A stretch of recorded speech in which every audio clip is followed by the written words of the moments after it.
丸木衣里さん、俊さん、原爆投下後市内に入り被爆しました。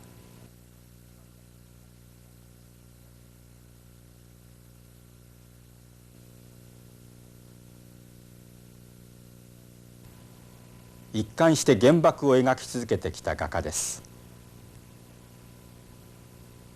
当時衣里さんは東京で生活していましたが、広島にいた親戚の人4人を原爆で失いました。原爆に打ちのめされた広島の惨状はその後の絵画活動に大きな影響を与えました。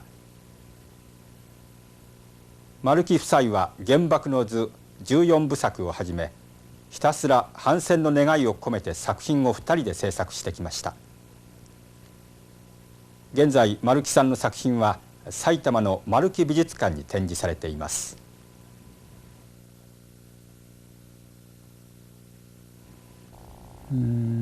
いや、食べるものも何もないでしょう。何にもないからね。食べるものないからまあ疎開したわけ。東京じゃ住めないわけね。東京じゃ住めんから浦和の方へ疎開した。そこで暮らしとるうちに8月6日が来たわけなんで、それで8月6日が来たって言ってもラジオもなきゃ、まあ、テレビはその後はないんだから、ラジオも持っちゃおらんし、写真機があるわけじゃないし、まあ、噂というのはちょっと極端に来るからね。広島は一発の爆弾でね、爆弾っていう言葉はね、一発の弾で全部家もなくなったし人間も全部死んだという噂が広がっている。一発の爆弾でひでえ、まあ、原爆なんかっていうのは誰も知らんし考えたことはない。一発の爆弾でそんなにひどい爆弾があるもんかと思ったが、まあ話は半分にしても何にしても大変な問題が起こったということをまあ分かるわけ。それで私は切符を持っていたんです。広島行きの切符。三原に着いたら離妻列車がこう出てきた。来たんだね、2人の列車が。それをこう見て、それの中からもうちょっと気の変になった人がこっちの汽車へ乗り移ったりねするから、それから見りゃもうみんな変ななってたのがドロドロになってみんな倒れて汽車の中に乗っとるでしょ。これは本当だわいと思った、そういうので何よ、三原から一人おばさんみたいに乗ったからね「広島どうですか?」これはうちの息子が行ってきたっちゅうが、もう何しろなんとか言ったね、私よく言うな、殺人光線殺人光線でやられて言うたね。それから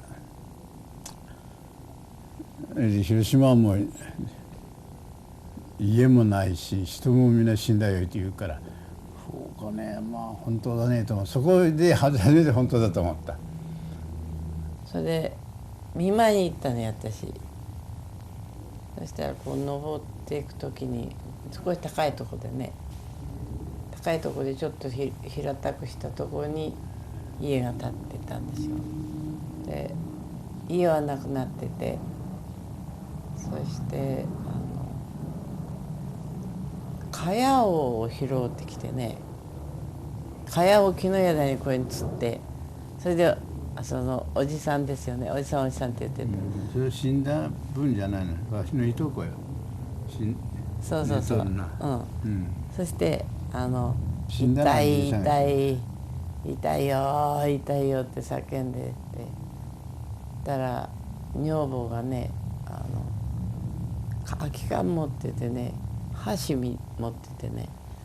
それでね宇治が入り込んでるんです、やけどに。それをこう取っては空き缶入れるですね、トントンで、内側この辺の体へ、だからそれがね突き刺さってもうニュニュニュニュこう潜り込んでいくからね、それをこう箸でつまんで出すのね。それが痛い痛い痛い痛いって言うんですよ。でも我慢しなさいなんて言ってあちこちのうち抜いてね、でつけてある薬がないので本人の小便ならよかろうってで小便を取ってね、でまあおしっこのとこはやけどしてなかったからね、小便で拭いて、その後へねごま油をもらってきて、もうごま油はつけたんですわ。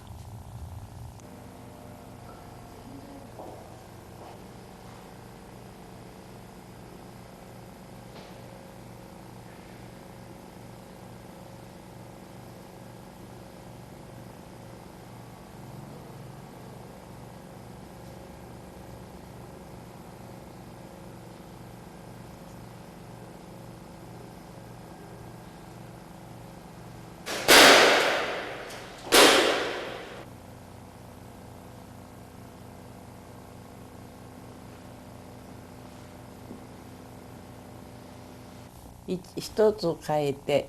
やれやれ大きな絵描いたもんだと思うんですね。そしてできたと、もうこれでいいんだと、で原爆描いたぞと思って発表したですね。そしたら誰かがねみんなすごい絵があるぞっていうんで、展覧会の終わり頃だーっと人がかけてきてね、あこれだこれだって。だから原爆っていう題をつけてたらそんな題つけたらね弾圧を受けるっていう、まあ占領地下だからね困る、大変だもっとお手柔らかな題にしてくれって仲間から言われてね、で弾圧受けて会が潰されたら困るから私たちが受けるのは覚悟してるけどなんて言って、それで8月6日ってしたの。そして8月6日っていう題だったらみんな分かってね、原爆だって言ってくれたんですね。それからリアルすぎるとかね、こんなすごいことではなかったろうとかで批評する人がいてね、そしたら一人の「俺は被爆者だ」っていう人がいてね、でその人がこんなことじゃないって、もっとひどい様子だったって。それで自分の娘は手の指も足の指も体中黒焦げになったから、焼けすぎた魚のようになったって言うんですね、なっていたって。それで指の先がポロポロと折れて落ちてたっていうのね、そういう絵がないじゃないかって言うんですよ。そこ描いてなかったね、その絵をね、第一部。それで「誰だ